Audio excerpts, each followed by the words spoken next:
Dear Ilara HMIS user, welcome to this training session on the Ilara HMIS.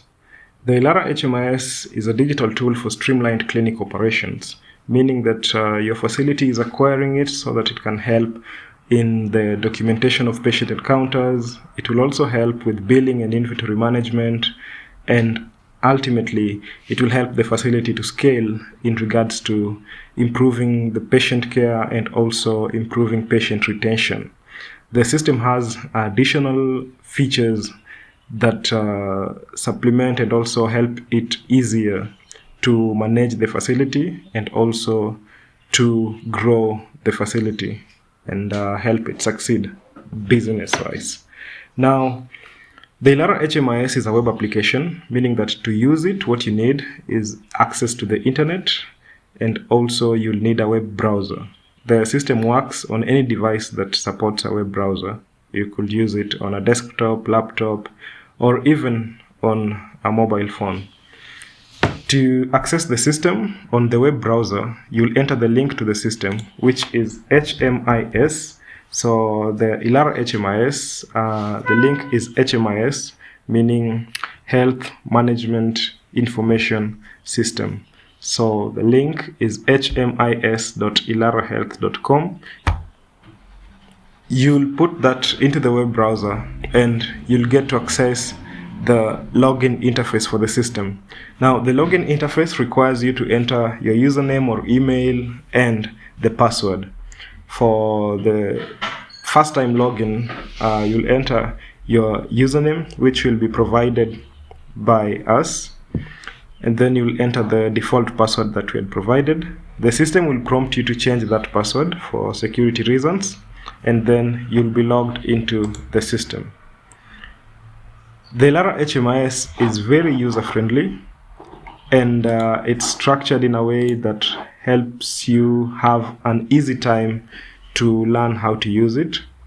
What we're seeing right now is a email verification notification and also a pop-up requiring us to enter our email address and verify it.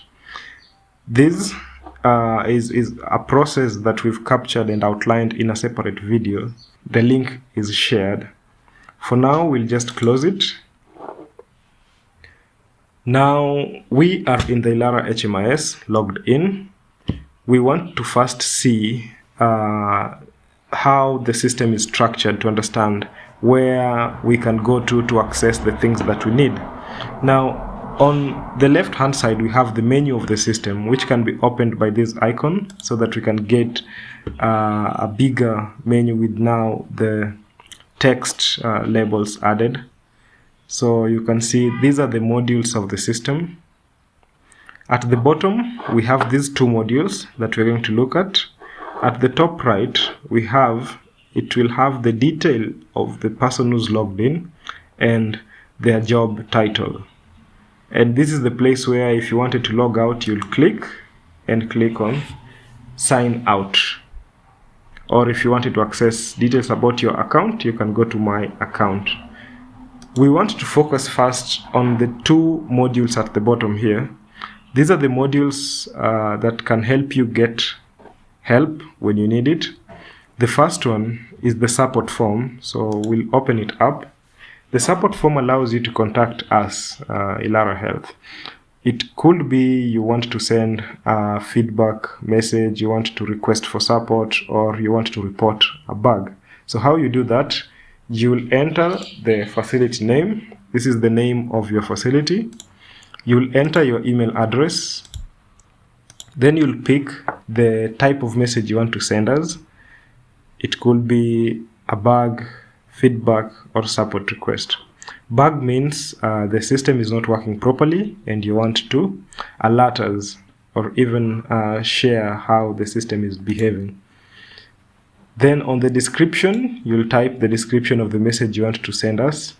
And what we advise is, we advise that you add your mobile number so that we can contact you quickly and much more easily compared to contacting you through your email address that you've provided up here. You can upload document that can be a screenshot or media showing how the system is behaving. With this filled out, you'll click on submit, and this message will reach us, and we will reach out to you to offer the help or acknowledge the feedback that you've given us. The other module is the help center. Here we'll open it up. So the help center opens up the Ilara Health Technical Help Center, which has the products that Ilara offers and help materials related to those products. So when you reach here, you'll pick Ilara HMIS as the product you're interacting with to get the help materials for the Ilara HMIS. Now we are here and we can see they are organized nicely. We have the search for answers field at the top that can help you get easy access to the materials, or you can access them through the navigation buttons on the left here. What I want to show you is the getting started, to show you how these materials look like. So on getting started, we have the Ilara HMIS user guides, which when you open up, brings you to now specific guides for the Ilara HMIS. We have the first time use guides, and then guides based on functions or sections of the system.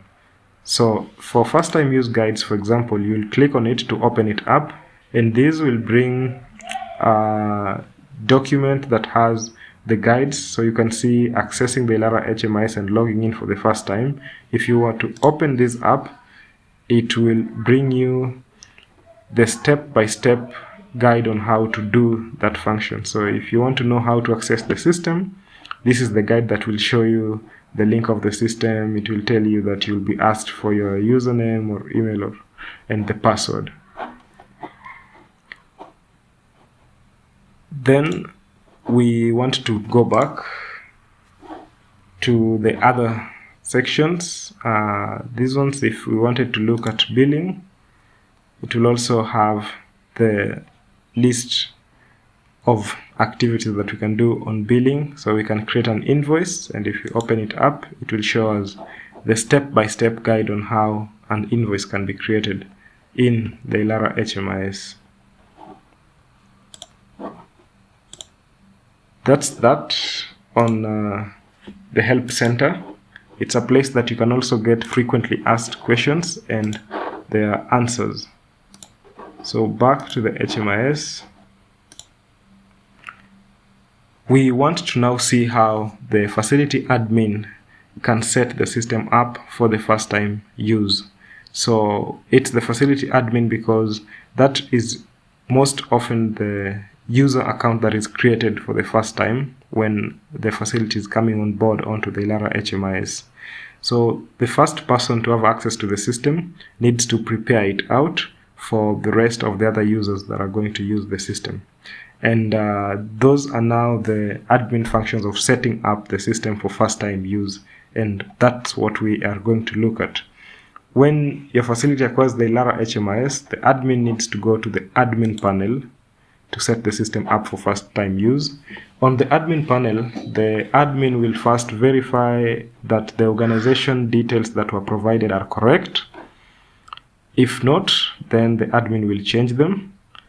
The admin will also upload a facility logo if available, because this logo will be available in the documents that will be created. So it's good to upload it so that the documents will have the facility logo. Then on payment methods, here the payment methods will be added to reflect the payment methods that the facility accepts. So on payment methods, you'll click on add payment method, enter the name of the payment method. If it's M-Pesa, mark it as active on POS. This means that it's an active payment method that can be used. It's selectable at the point of processing the payments. And then collect transaction code indicates that this payment method will require transaction code to be entered for a payment to be processed with that specific payment method. Then you'll click on confirm, and the payment method will be added into the system and displayed in the list, as you can see. With the payment methods added, the admin will scroll to organization roles and permissions. This is where the admin will set out the level of access for different user roles that the staffs are going to have.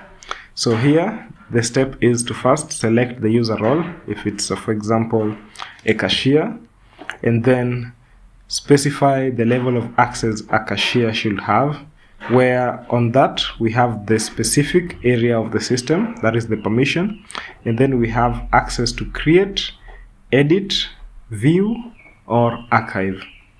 Now, to grant an access, for example, if we want to grant a cashier access to create broadcast messages, we will do that, and then we will also give them the access to edit and also the access to archive.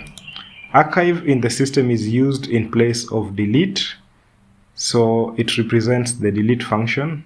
It is used because delete purely is not supported in the system, because one record created can have multiple records attached to it, and deleting one record will mean also deleting the child records that are linked to it.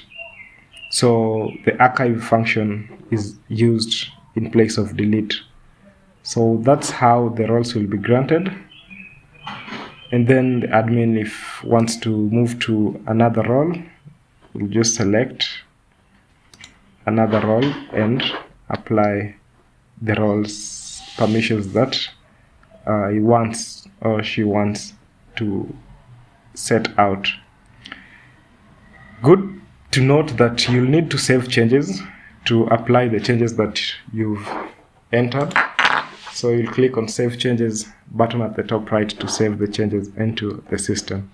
With roles and permissions set out, the admin will go to Staff Management, where the admin will create the user accounts for the rest of the staffs that are going to use the system. Now here, to create an account, you simply click on Add Staff, and then you'll provide the information of that staff. Now, to add the staff, you'll start with providing the title of the staff, which will be Mr., Mrs., Professor, or Doctor. The title is required.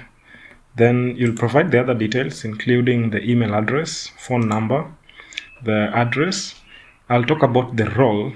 So the role is what will define their level of access in the system. So here, if the role was a cashier, the level of access that that staff will have or that user will have is for the specified role. And you can click on View User Roles and Permissions to get a read-only access to the settings that had been applied for that role. So you can see that this particular role will have access to appointments, to view, edit, create, but not to archive. It's good to note that at this point you cannot edit these settings here. The settings are edited on organization settings, where we had seen how to customize those roles. Then the job title is not role specific, it is not access specific. So you'll pick a job title. It could be a medical officer who has the level of access of a cashier. And then on the username, you'll generate unique username. What we recommend is the first name dot last name. So you could say Eric.Odhiambo. We do that simply because we would love the username to be memorable, and also we would love the username to have a format that somebody can pick out from, even someone's username, to remember their username. And then also it needs to be unique in the system, or else this account will not be able to be created if that username has already been used. And for the password, we will just enter a default password. This will be the password that will be used for the first time login. You just use a simple password. The user will change that password when they are logging in for the first time. With that done, we'll click on Save Changes, and the staff will be added into the system. and we'll be able to see them in the staff management section here. So the staff will be listed as one of the staffs here. This is the place where additionally in the future, if we would want to manage that staff, either to deactivate their account or change some information about the account, this is where we will come to. But now that we are looking at how to customize, how to set up the system for first time use, the account is created. Now what we're going to do is we're going to the next section to even specify more customization in preparing the system for use. And that next section will be on branch management.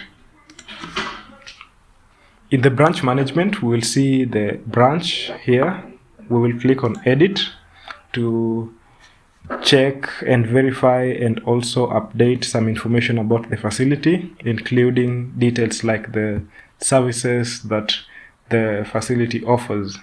Then we will look at receipt options to specify how the receipt should appear, where we will say that we can first start by previewing the thermal receipt to see how a thermal receipt produced by the system will look like.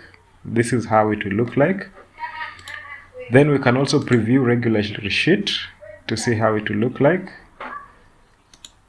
We can also add additional header information, including something like the M-Pesa till number, or a footer information, including something like saying thank you for your business. Then we will select the type of receipt the system should produce, if it's either thermal or regular, and also indicate if you would like the logo to be shown or not. Then we will proceed to invoice options and do the same, where we will preview to see how it will look like. And we can also add additional footer information. Then we will indicate if we would like the business logo to be shown or not. And here we have invoice recipients, where we will add a new invoice recipient. So these will be the companies or individuals that we are going to generate invoices for. So it could be the insurance company. Here we add by indicating the name of the recipient, and then we indicate the recipient address, and we mark it as active on POS to mean that it's an active invoice recipient that can be selected when generating an invoice. Then we'll click on confirm, and that invoice recipient will be added into the system and added to this list, as you can see. We could even manage them later on if we would want to do that. With that, we are done with branch management. The other section that we need to set up for use is on the inventory stock management, where here we will need to add the products and services for the facility in the account so that they can be used to generate the bills and invoices. On this section, there are two approaches that we can take. One is that we can add these products one product at a time by clicking on the add product button, where you'll need to provide the product information, that is the product name. Like this, for example, we want to make sure that we describe the product in detail, indicating the product name, strength, and even the form, if it's a tablet or if it's a syrup. And then we will indicate the product type.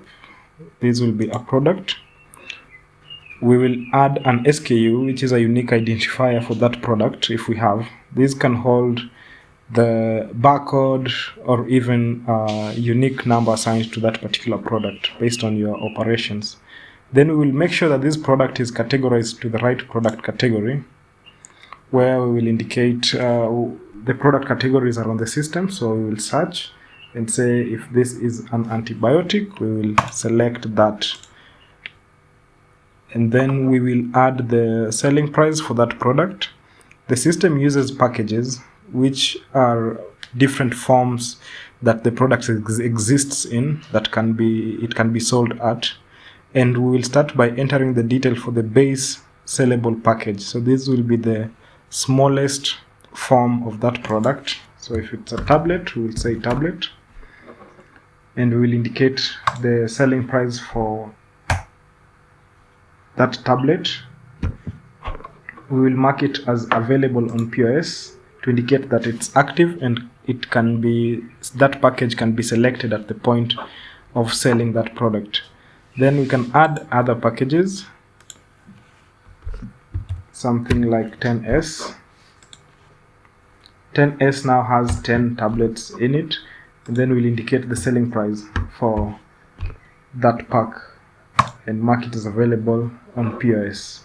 We can even add packages that we do not use for sales, but we do use them for restock. For example, we could add a box and say a box has 100 tablets. The selling price is required, so we will need to add a selling price to add this package. Now, if we do not intend to sell these to customers as box, then we do not mark it as available on POS. So that's how packages work on the selling price. And then we will add low stock notification number. This is the number of minimum units that we expect to have at any given point. If the units fall below that number, then the system notifies us that that product is running low on stock and we will need to restock it. So we can put this at 25. With these details filled, to add the product, we will click on Save Changes, and the product will be added into the system and it will appear in this list of products. So that's the first step. The other way to add products into the system is through the use of a product list, as shown here. So this is a sample product list. This is how a product list will look like. It is just a spreadsheet of the product details. These are the product name, SKU, type. They're the same information that we were capturing on the system. But now this allows for an upload onto the system, making your work easier if you can fill out this product list. And this can be shared to your facility on request from us. With this, if you can populate this, we can upload it into the system and the products and services will be added into the system. Okay, so I've shown you how to add a product using this. I've also shown you how a product list works. The other section is how to add a service. So we saw how to add a product, although the same process applies, because the system will need to have the products and services. These are the billables that will be selected when creating the patient bill. So if a service is also to be added, it could be added on the product list template that we saw, or it can even be added as an individual item by clicking on the add product. The difference is that we will here now select service and not product. And when we do select it as a service, there are some other fields that are going to be removed. As you can see, we no longer have units, and we also don't have low stock notification. Because this is a product, it's a service, and a service does not have stock information. But still, we will need to enter the service name. If it's tooth extraction, enter the product category. So if this is a procedure, we will search for procedure and select that category, and then we will add the selling price. And the same process also applies where we could have this product offered to a minor for 700 shillings available on POS, or it can be offered to an adult for 1000 shillings available on POS.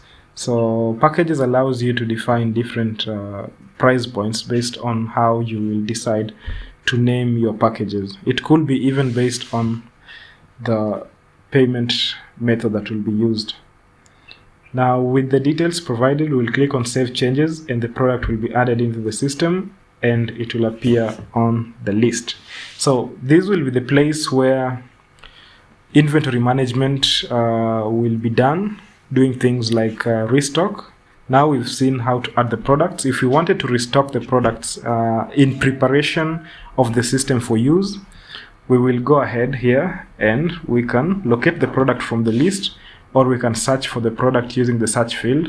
And what we will do is to click on the three dots and then click on restock if we want to restock the product. The system will ask us for the package. It will ask us for the buying price per package, and also it will ask us for the expiry date of that batch that we are restocking and the packages to add. And we'll click on add items, and this will update the units that are now available in the system. We recommend that this is a process that needs to be done before the facility starts officially using the system, because if you will then do sales without updating the stock levels, then the system will be deducting the units to negative, and that's not a good sign of a proper use of the system. With that done, now we can say that the system is ready for use, and we can now go to the next part. You click on back to EMR to see how now we can document a typical patient encounter on the system. When you're logged into the system, again, based on the role that you have and the settings that have been done on the admin panel, you could be either having access to some modules or not. So if at all when you log in you don't see some modules, it's not that the system does not have them, but it's because your particular role as of that time does not have access to seeing those other modules in the system. On the modules, most of the time when you log in, you'll be logged into the dashboard, and the dashboard is the first module there. And what it has is that it gives us information about how your facility has used the system, indicating statistics like the total patients that have been registered and also total encounters that have been recorded. And it also informs us of the same number for that particular day. So how many patients have been registered for that day and how many encounters have been recorded. You will see a disparity in the numbers because patient registration only happens once, and each time the patient visits the facility, they are created for an encounter for that particular day. That's why this number is higher than this, because there are patients that have visited the facility multiple times. And then on the dashboard, we also have the waiting room, which has encounters, which will be the list of patients that are queuing for services. They'll be listed here, and again, it will be arranged based on first come, first serve. And then we have the priority list, which will have patients whose triage has been marked as urgent or emergent, indicating that we need to prioritize care to these patients before we look at the others. And today's appointments will have the list of patients who had been booked for an appointment for that particular day. When a patient visits the facility and the first contact person, most probably the receptionist, attends to them, that person will be logged into the system. And what they'll do is that they'll go to the patients module to access the list of already registered patients and to search to confirm if that patient already exists in the system or not. So you'll provide the patient name or phone number to search for a patient. If the patient or patients with that name do not exist in the system, you'll be notified like that. If the patient exists, then you'll be able to see the list of patients with that patient name, and you can confirm based on the phone number or even the details like the age of that patient to identify that this is the specific patient that you are attending to. Now, if a patient does not exist in the system, then you can go ahead and register that patient by clicking on the new registration button. We recommend you search first, because we do not, if you do not search first, then there could be duplicate registrations of the same patient in the system. Now, when registering the patient, you'll provide the required details like the first name, last name, the gender, date of birth, the patient status. You'll also provide the phone number a very key field. It's a required field because you'll be able to see this system sending out SMSs to the patient's phone numbers later on. So the phone number will be required to register this patient. And then these other ones are optional. You will also indicate how the patient heard about the facility.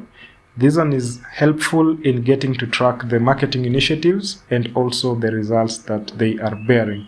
This will guide the facility on the source of patients, and that can help to identify trends that could lead to acquiring more patients or to retaining those patients.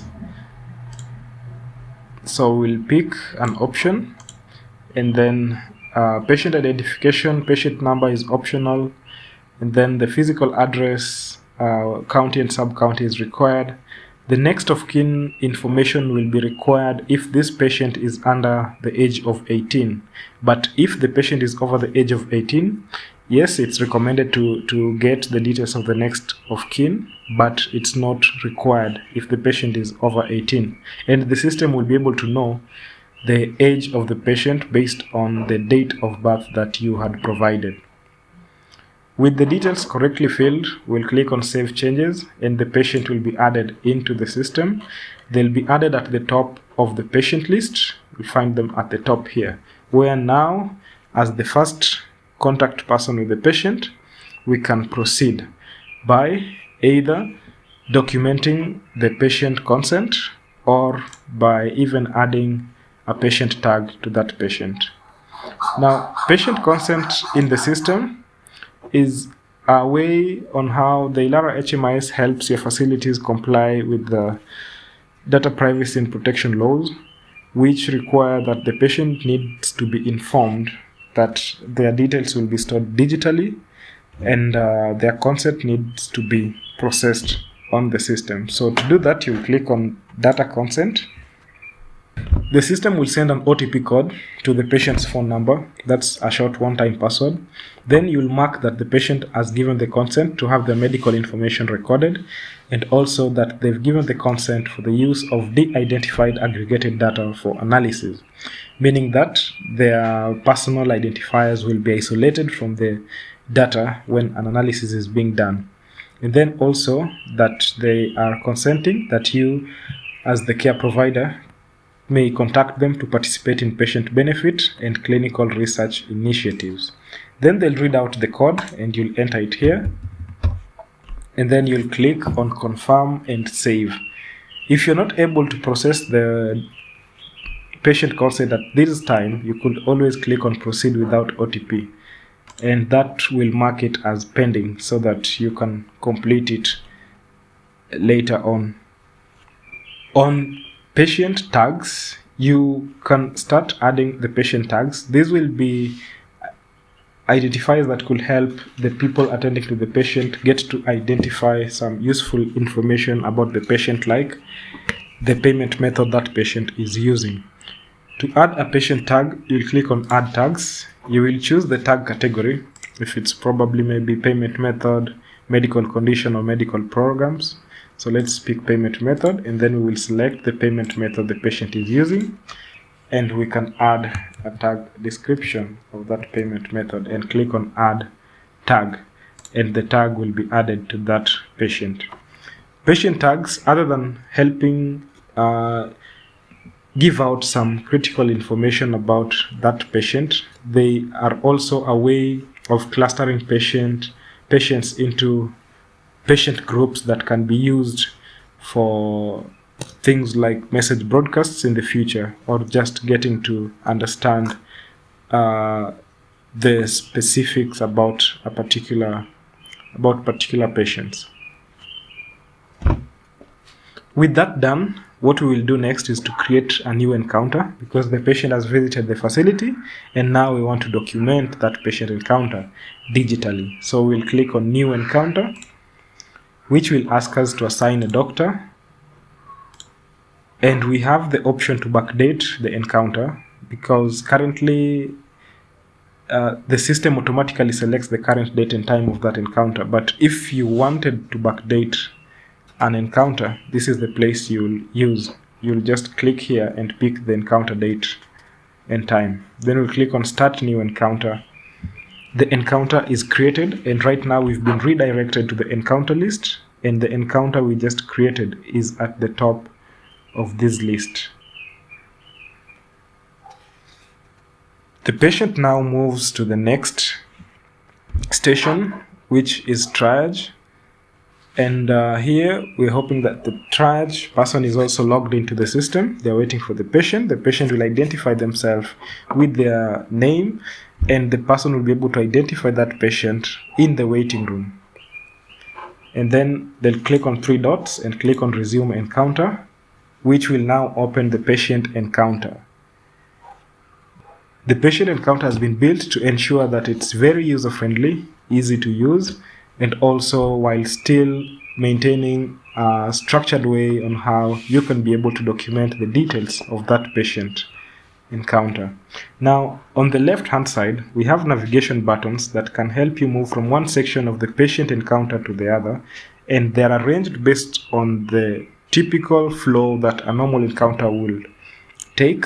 That means it will flow from triage, complaints, medication history, examination, all the way to when the patient will be billed and the encounter will be closed. In the middle, we have the selected section. So if it's triage, we are on triage. And on the far right, we will have patient overview, which informs us that the open patient encounter belongs to this patient, and we even get their biodata there. We will also see the tags that had been added to that patient. Here we have the triage, which will have the last taken vital reading for the different triage category. And also we will have the encounters part, which will have the most recent 3 encounters that that patient has had. From here, we're able to see the information of the patient encounters, like the dates, the doctor that saw that patient, and even the encounter type. If we wanted, we could click on View All to see all of the encounters that patient has had. On history, we will have allergies, medical or surgical history, and family history. This one we can view if they had been added, or we can add them if they still had not been added. This section of the patient encounter, the patient overview, is not useful most of the time, and so to conserve space, you can always click on the hide button to give you more space to do the actual work that you need to do on the patient encounter.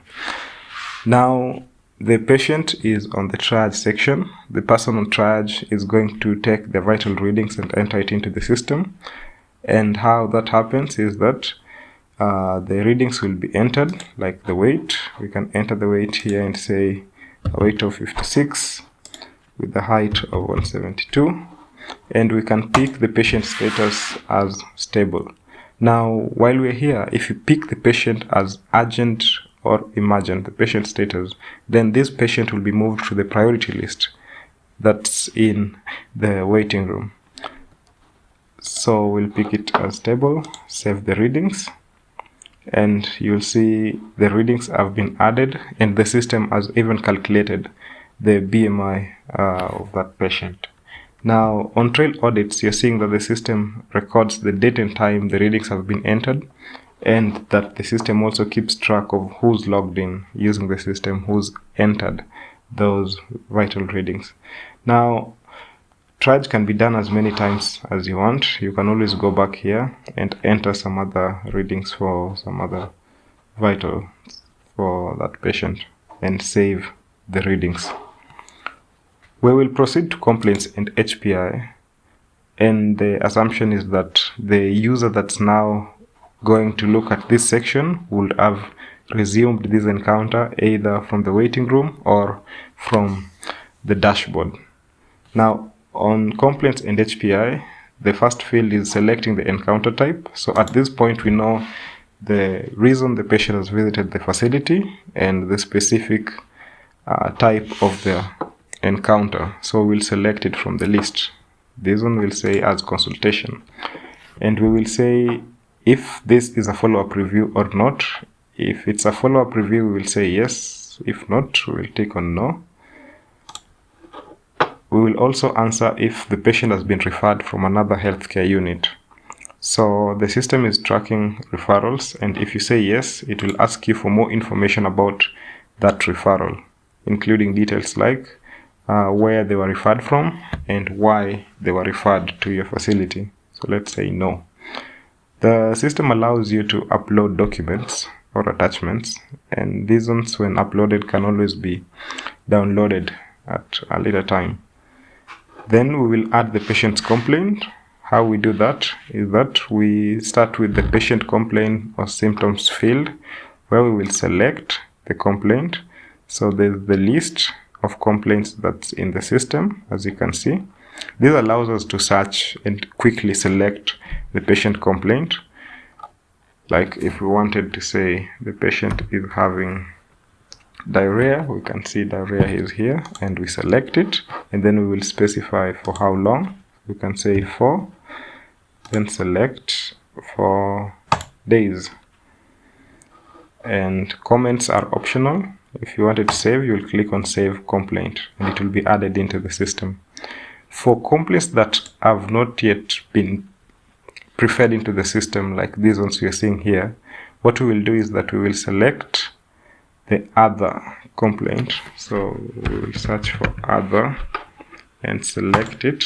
And when we do select it, it activates this other complaints field, which allows us now to type the complaints that we want. So we can say here we have the liberty to even add a chain of complaints. So we could say joint pain,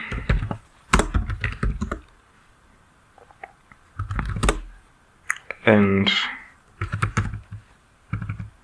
severe migraines, for example. And then we will specify for how long those complaints have been there. So we will say 5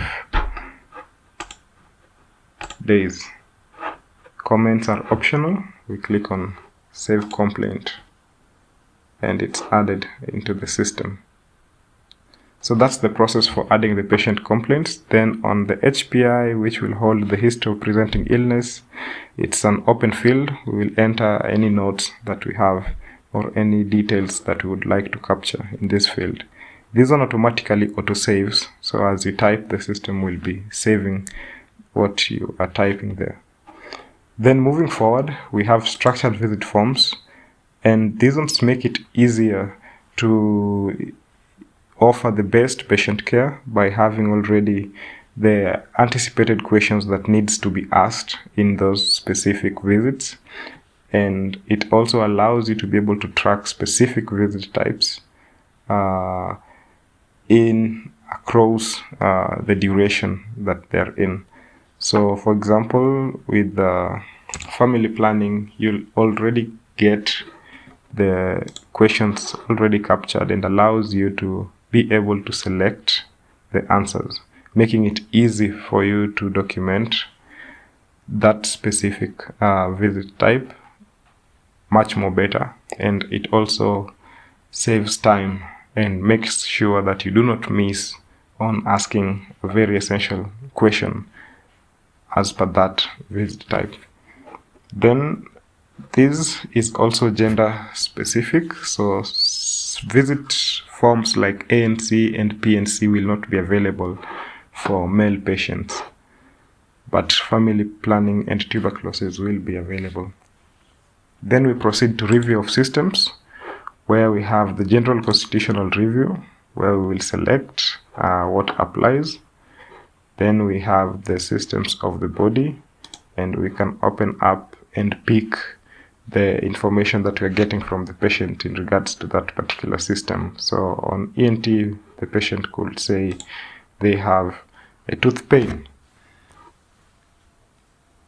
Then moving forward, we have medication history, where we will have the pre-medication entered. So this is the medication they took before the visit. We will capture it here and save it, one medication at a time if the patient had multiple medications.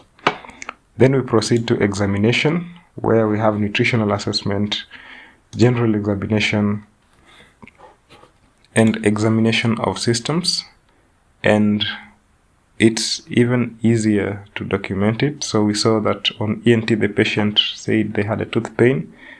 After examining, we can be able to say we've identified dental cavities.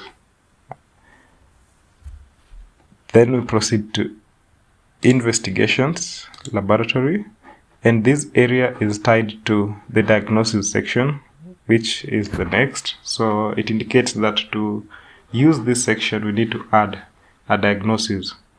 So what we do is that we'll go to the diagnosis and plan section and add the differential diagnosis that we have already, where we will say we are anticipating that the patient will be having this diagnosis. We select it.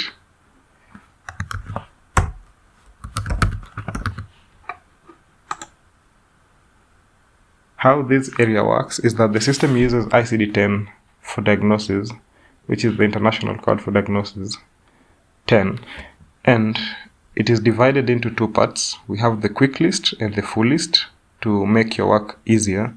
The quick list has the common diagnoses at around 170, and the full list has the entire list of the ICD-10 diagnoses at around 70,000.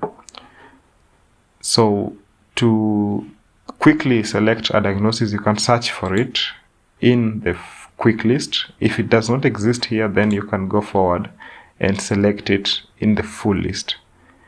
You can also leverage on Google to get the diagnosis code and then search for the diagnosis using the code. So the process would look like, I will go to a new tab and say I'm looking for ICD-10 code for arthritis, for example, and then I'll be able to identify the code, copy it, take it to the full ICD-10 list and enter it here, and the system will return that diagnosis, and then I'll be able to select. So that's a much more enhanced process for you to do the diagnosis selection. With the diagnosis selected, now we can go and use the laboratory field, where in the laboratory field we have the search by department field, which has the list of available investigations in the system, as you can see. And this one allows us to select, to search and select for the investigation we would like done on the patient. So if we wanted hemogram done, we will search and select it. We could search for another one, or another way of identifying the investigation and selecting it is through the view available investigations section, which allows you to see these investigations categorized by their department. So we have the hematology department, and we can say from here we would like this particular test to be done. And in a situation where you miss an investigation that's not in the system, you've searched for it and you've not found it, it means that we have not yet added it. And in that case, you will use the other investigation requests field and type out that investigation request. The request notes allows you to communicate with the lab tech by typing in some information. And then you can click on request investigations to request them. The request has been added in the system with the date and time, you can see. To enter the results, the user will click on that investigation request and then open up the specific investigation. So if it's malaria, open up the specific investigation and enter the results, where we could say so, and then save the results. Now, the Ilara HMIS makes it easy to handle the investigation process by having structured forms for the entry of the results, where the system was already identified and captured the parameters, the units and the ranges, and allows the lab tech to just enter the result value. So this makes it easy to enter the results, and also it makes it easy to digest the information or to view these results once they've been posted. So you'll click on Save Results after entering the result readings to add the results into the system. That's the process for entering the investigation results. The system also has the imaging section that's almost similar to the laboratory section. It also has the list of investigations in it, and you could search and select, or you could also click on View Available Investigations and select based on the department. Good thing here is that when you select an investigation, you are able to upload a document into that specific investigation. Something else in this section is that it allows you to generate lab request. So you could click on the three dots, click on Export Lab Requests, and you'll select the specific lab request you want exported, and then you'll click on Export and export to generate the lab test request form. So this is how it will look like. It will have the details of the patient and the details of that request. Moving forward, we'll go back to the diagnosis and plan section and look at the other areas. So the diagnosis and plan section here, when we do come back now with the results from the lab, we can now tone down to the specific diagnosis that that patient has by eliminating the other diagnoses that are now not positive. So we will remove these if the patient is now confirmed does not have that specific disease, or is not supposed to have that diagnosis, and then we remain with the diagnosis that applies. Then we proceed to treatment and plan, where we can add nutritional advice or additional care instruction. We can also generate a referral request. If we are referring the patient to another facility, we can document that and generate a referral document by filling in the information that's needed, and then we will save it and generate a referral document. On sick notes, the system allows you to generate sick notes. You'll specify what the person is excused from, the reason, the duration of the sick leave from this date to this date. Save the sick note and you can download it and print it out. Then we go to prescription, where we will prescribe medication to the patient. How we do that is that we will enter the name of medication, select the formulation, enter the dose, frequency, route, and duration. So how that goes is that we could say AL tablet 24 twice a day, oral for 3 days, and save it. With the prescription added in the system, you can edit it out if you want to change some information, or you can click on Export Prescription to generate a prescription document that you can download. With that, we'll proceed to the other section of the patient encounter, which is appointment schedule. Appointment schedule allows us to book appointments for this patient by clicking on Book Appointment, where we will specify the reason why the patient is to come back to the facility, the date they are to return, and the reason comments. So we will add some comments there and click on Book Appointment. The system allows you to book and add another if you are booking multiple appointments running across specified duration. And this is very useful because the system now, with the appointment books, the system will send an SMS reminder to the patient's phone number a day before the day of the appointment. This helps patient not to miss their appointments, and also it helps the facility to be able to track these appointments much more better. Then we will go to patient bills, where we will bill this patient, open the point of sale, where we will be able to access the products and services that had been added in the admin panel as we had seen. We will search for them on the search field by their name or by their SKU. So to search by the name, you'll type the name of the product.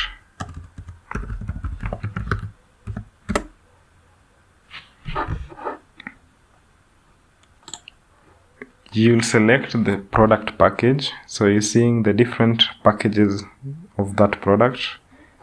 If you want to sell 10S, we will click on add to add it into the order summary. If we want to add another product, we will search and select.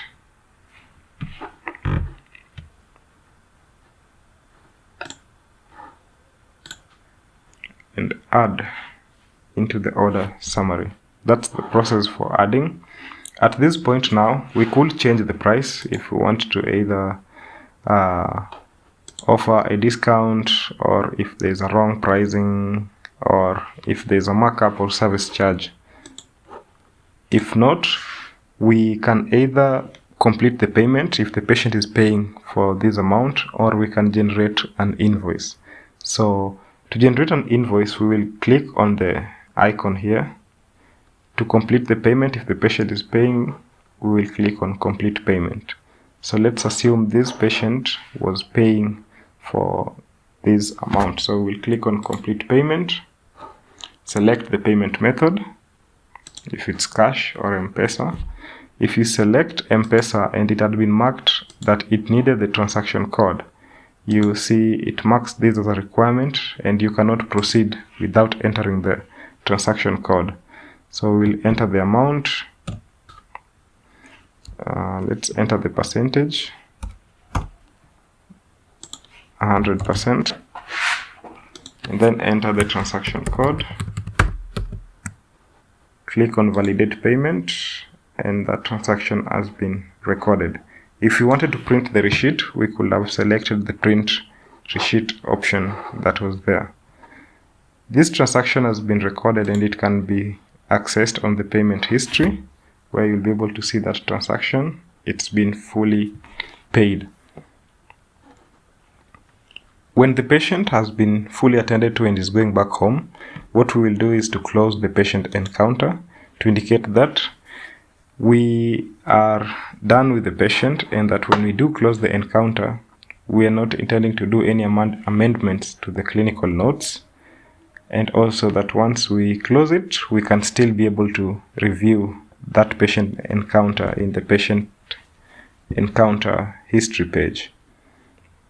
And also that for new visits, we will create a new encounter to record the details of that interaction.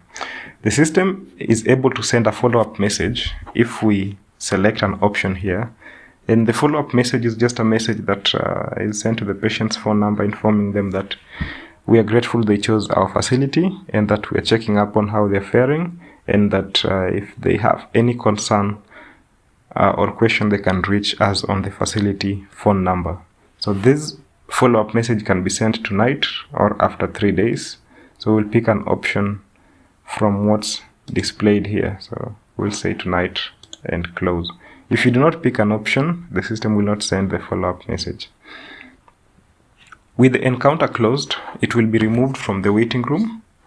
We see now we do not have that patient queuing for services. Moving forward, what we will do next is to generate a medical report out of that encounter, and how that can be done is to go to the encounter list. This was the patient whose encounter we just closed. So we'll click on the 3 dots and click on encounter history. This is the encounter we just closed, so we'll click on view summary to view its summary. So the encounter summary will look like this, and it's the medical report that can be downloaded. So you can export as PDF.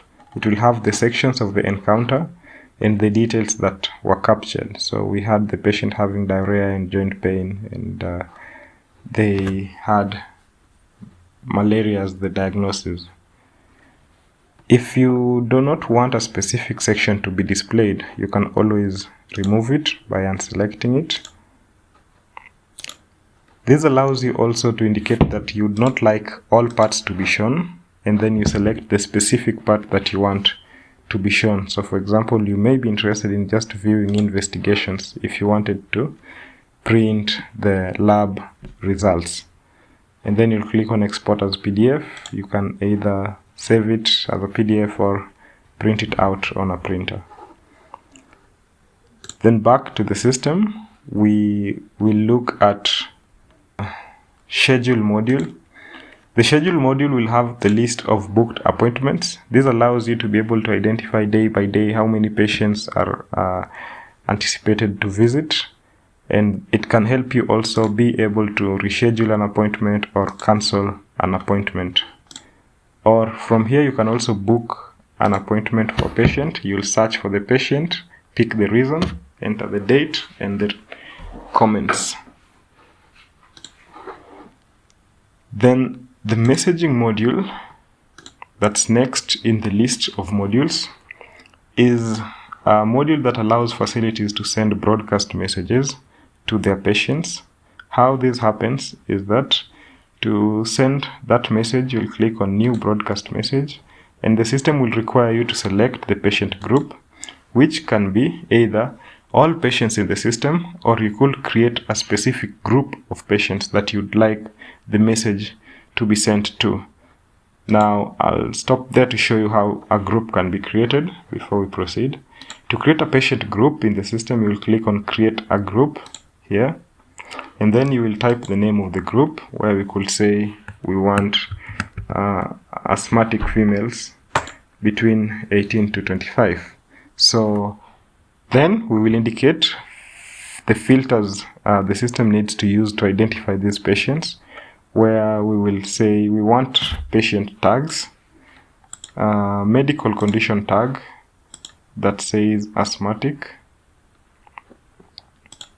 So the system needs to look for patients with the asthmatic tag, and also it needs to look at the biological data and only select female between the age of 18 to 25. And then you'll click on continue to select patients, and the system will display the list of patients that meet these criteria, and you'll click on add patients to group, and they'll be added into that patient group, and that patient group will be created. With the patient group created, you'll click on new broadcast message, and you'll be able to see it at the top here, where you'll be able to select it as the patient group. The system will inform you of how many patients are in that group and how many unique phone numbers exist for those patients. Then to send the broadcast message, we will type the title of the message. It could be Happy Easter Holiday, and then we will type the message that we are sending to them, wishing them a happy Easter. And what we advise is that ensure you have your facility name as part of the message content. So you can say the name of the facility, let's say facility name wishes you a happy Easter. So this helps the patients identify where the message is coming from, because the system usually sends the messages with short code. It will not identify, for this particular message broadcasts, it will not identify the facility name.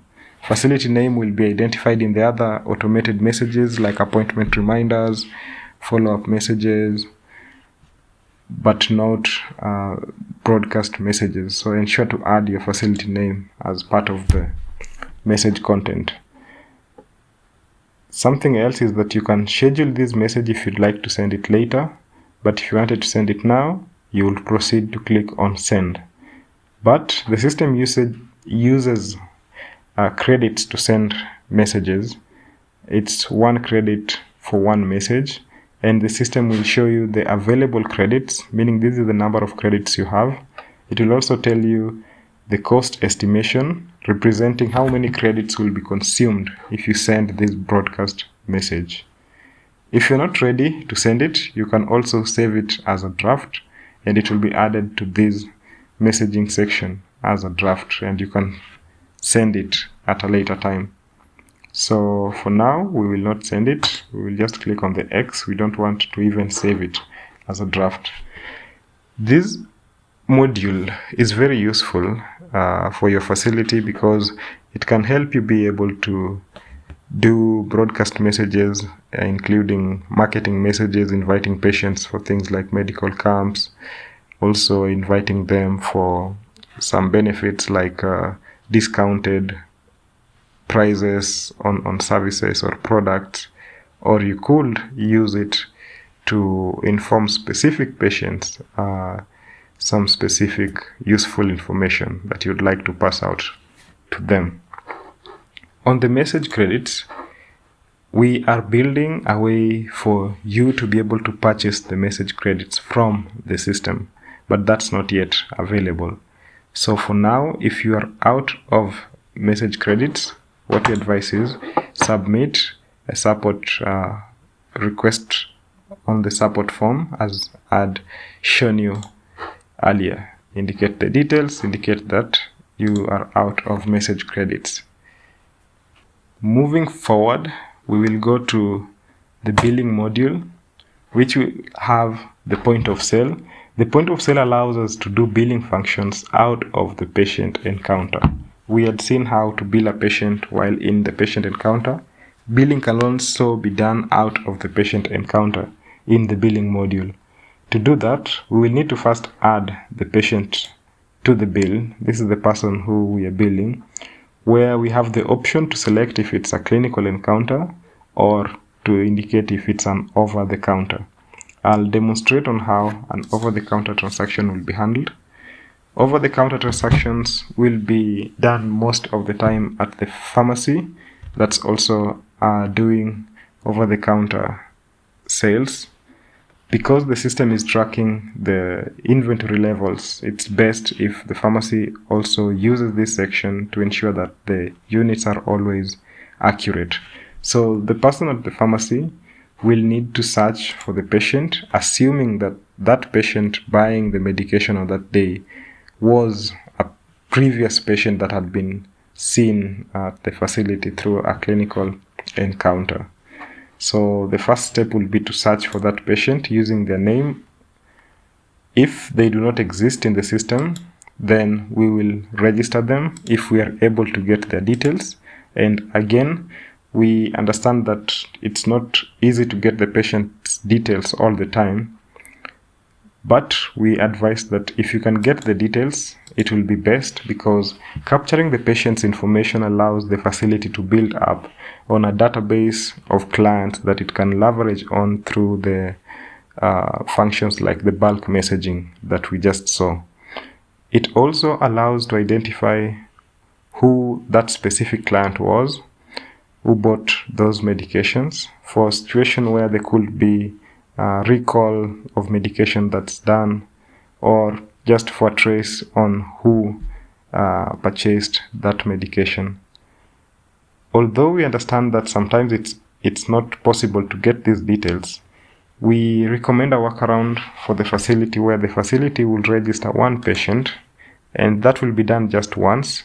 So the facility will register a patient that will be used in that situation, where we will say, put the first name, so that could be something like over-counter. So it's just an arbitrary patient. We ensure that we have a name that will help us be able to identify that that's not a normal patient registered in the system, and then we will add the phone number of that patient,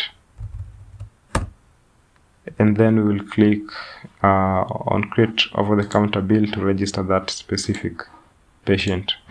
This will be done only once, and then the next time we will search for them, where we will type over-counter, and we will be able to see that patient existing in the system and select that patient. This is because you are not able to create an over-the-counter bill without capturing who the patient is. So with this arbitrary patient as a workaround, it's possible to now create an over-the-counter bill without having captured or asked for the details of your patients. With the patient added, then now we can add the products, indicate the item they are buying.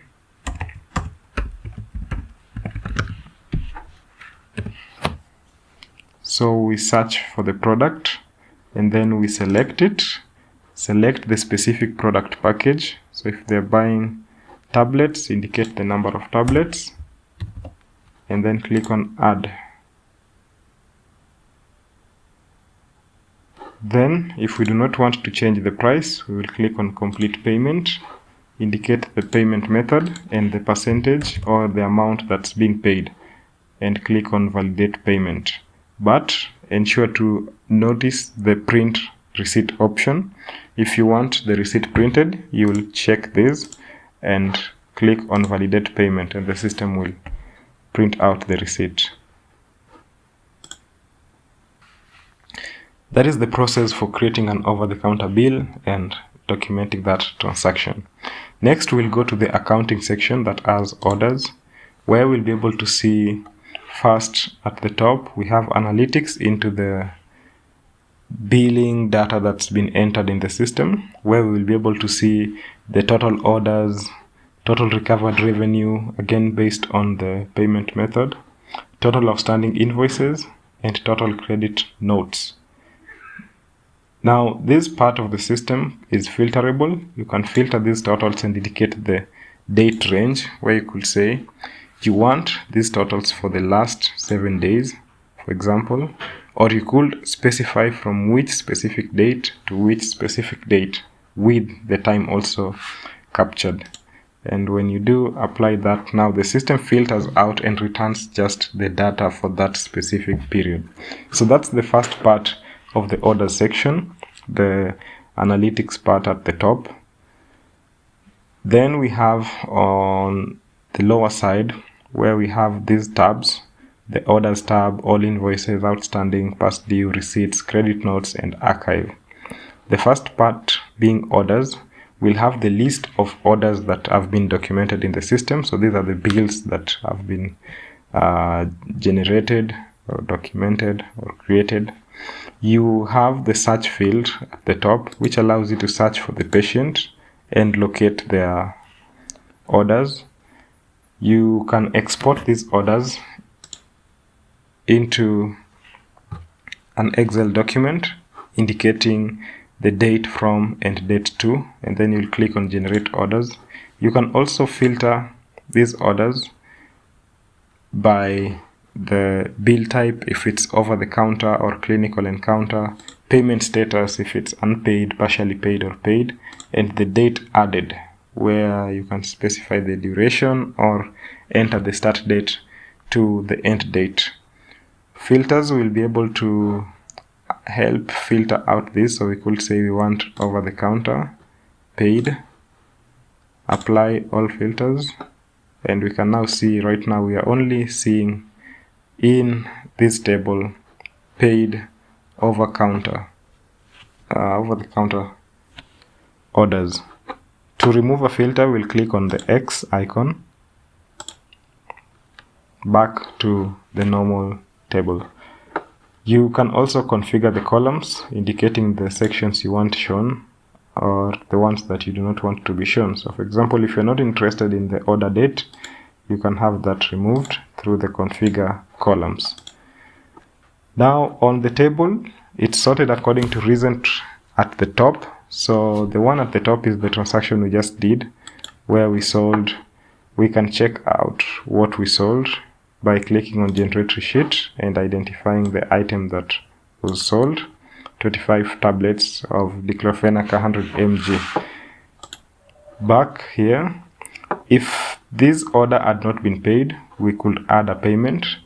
If an invoice had not been generated, we could generate an invoice. If it's unpaid, we can also add a credit note.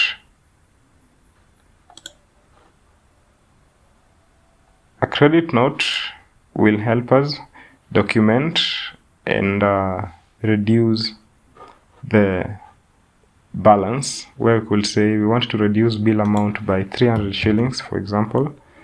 And why we are reducing it is that we are offering a waiver, and we update this bill, and that amount that was due will reduce by 300, and that credit note will be saved in the credit notes section. Now for those that are unpaid or even partially paid, we can generate invoice.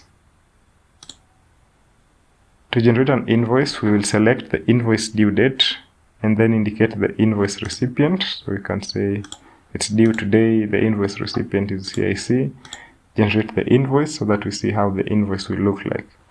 And this is how the invoice will look like.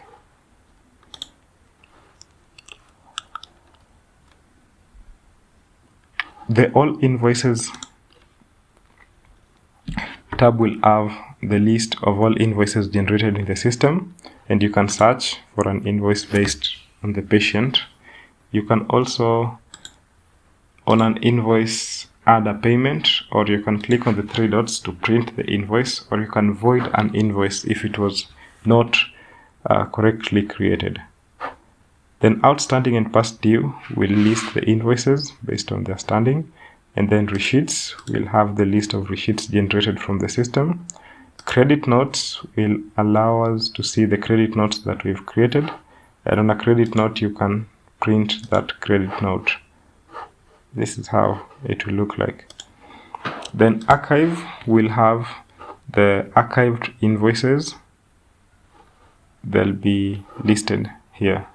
Moving forward, we have customers, which will have the section where we will be able to see the invoice recipients and also be able to see how many invoices have been generated for them, how many days those invoices are overdue, and what's the total balance for that specific invoice recipient.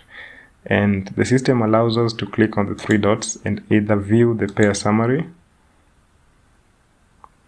This will list the invoices that are attached to that payer and the status and other information like the due date and balance.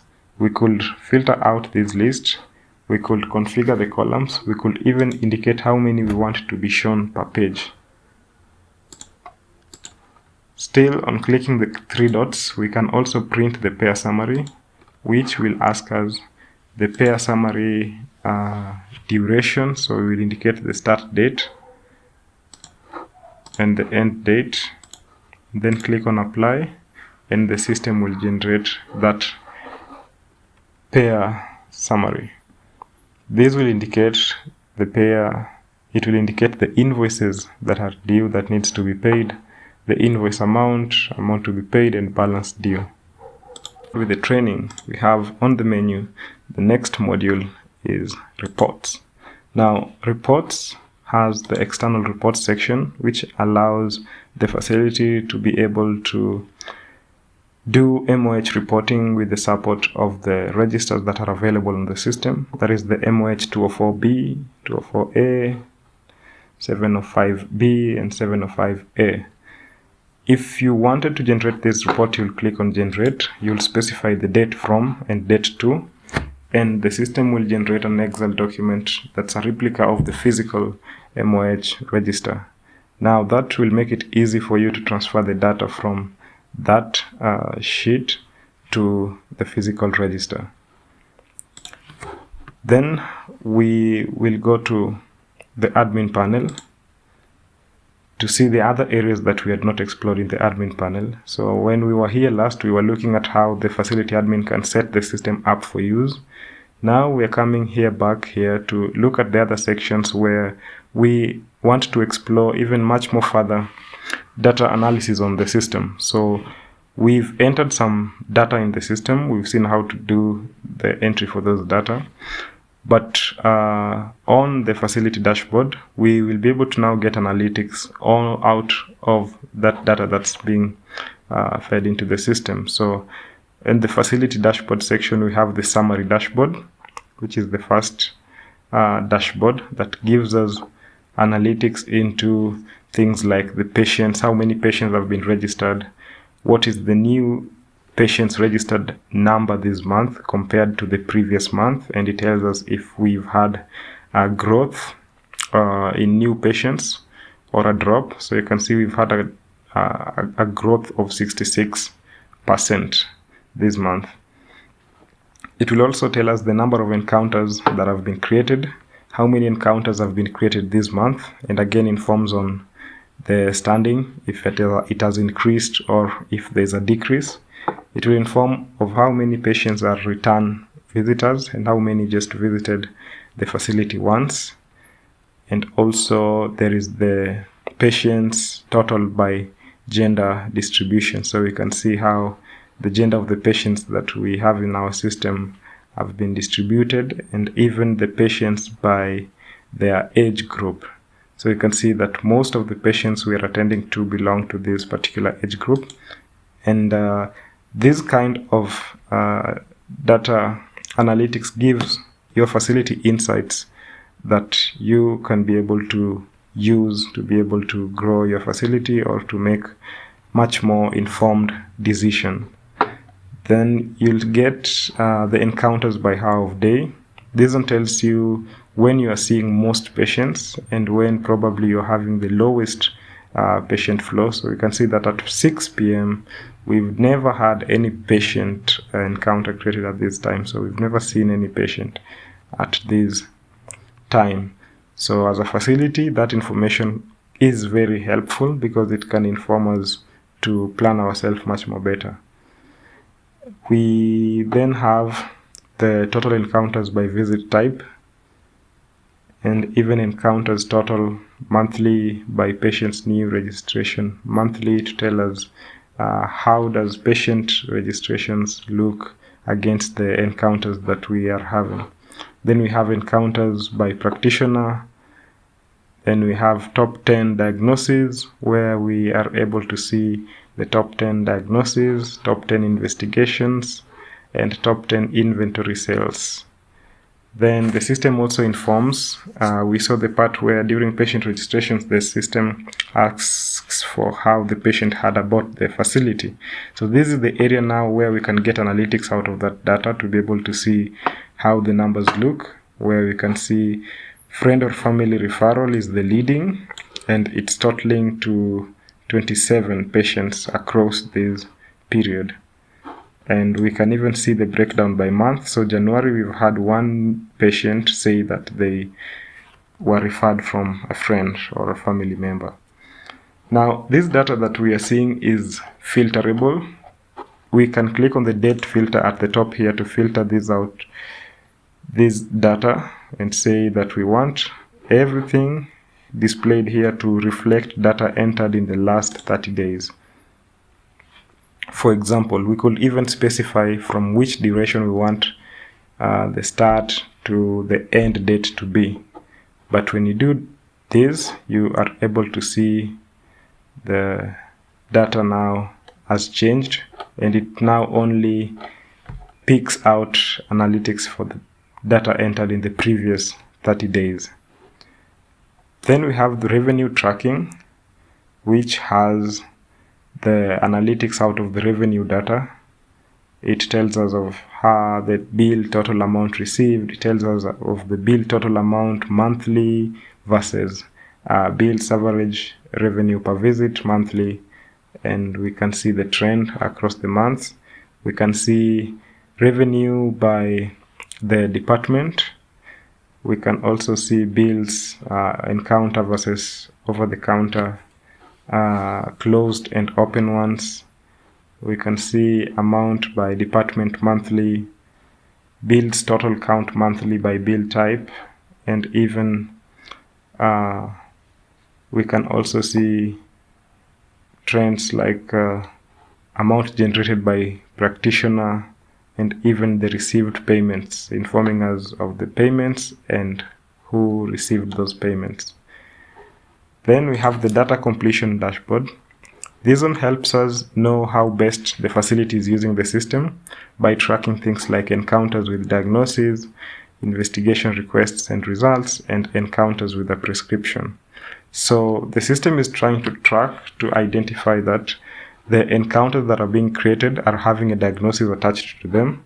And now we can see the disparity, where in a particular month like this, when we have 38 encounters with only 13 diagnoses, it informs that there's a very big disparity, and that could tell us that something was not right, which needs investigation to identify why not all the encounters had a diagnosis attached to it. Could it be that the user did not know how to do it, or the user was having a challenge, or potentially even a technical challenge? So it's worth looking at this dashboard, identifying trends, and following up on them to get them actioned. So the same with investigation requests with results. You'll be able to see the investigations that are being requested and the results that are being added. So when there is a huge gap, it informs something is not right. But when it's a close range, then it informs that things are okay. So that's that on the data completion. Other areas that we did not look at is the area that allows you to buy Ilara meds. That is a beta feature here. If your facility is part of the beta program, you'll be able to purchase meds from Ilara. So you'll simply create an order, specify the medications that you want, and complete that order. So we'll not look at that right now because it's a beta feature. We will go to the expenses section, where we will see how your facility can also record expenses for easy tracking, and also as a way of you being able to store documents. So this place can act as an archive for your expense documents like receipts or invoices. How that happens is that when you create an expense by clicking on the add expense and selecting the expense type, for example, drugs purchase, incurred by this user, amount, this amount, date is this, add expense, the system allows you to be able to upload files into this expense. And these files that you do upload, you can always download them at a later time. So the records will always be on the system, and that helps you not lose essential records. It also helps you get analytics into that data, because you will be able to, at a later time, come to the expense summary and be able to get the summaries where you can be able to see financial costs have costed you this much as a facility. And this data is also filterable. You can say you want this data to reflect for the past 30 days, and you want to see from this date then to that date how much has financial costs totaled to.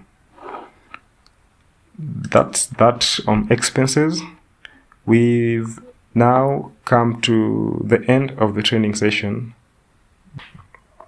You are now able to start using the Ilara HMIS, and as you pick up use, ensure that you do maximize on these support modules at the bottom here, because we guarantee that we are there to support you through your journey.